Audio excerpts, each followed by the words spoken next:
You can add a solid support for a bathroom exhaust fan casing when there is only one joist by creating a cross support that the casing can fasten to. Start by measuring the fan rough opening and locate the adjacent joist and the empty bay where the casing will sit.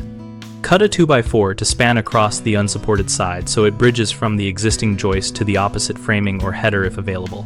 If there is no opposite joist, install the 2x4 perpendicular to the joist as a short cross brace and secure it to the joist and to the edge of the rough opening.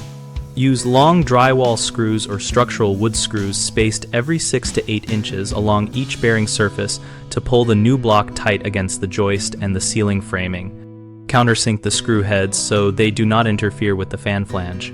If the fan casing has flanges or mounting ears, align them and drive screws through into both the original joist and the new cross support so the load is distributed across two members.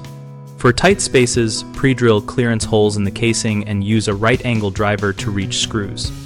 Seal around the opening with backer rod and acoustic or fire-rated sealant if required by code.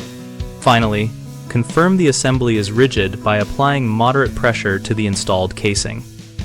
There should be no rotation or movement before finishing the sealing. 3 common mistakes are relying only on drywall for support, using short sheetrock screws that pull out, and failing to check for electrical or plumbing in the bay. Drywall will not carry the fan weight or resist vibration, so always add solid wood blocking and avoid fastening the casing solely to gypsum board.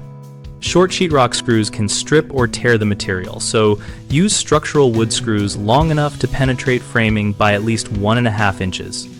Not checking for hidden wiring or pipes can cause damage and unsafe conditions, so probe carefully, use a stud finder with live wire detection, and open a small exploratory hole if uncertain. BigHomeProjects.com connects homeowners with local contractors and provides project guidance related to tasks like adding fan supports so we can help you find someone nearby. Our site also hosts a discussion community where we share practical tips and contractors can find work and ask questions.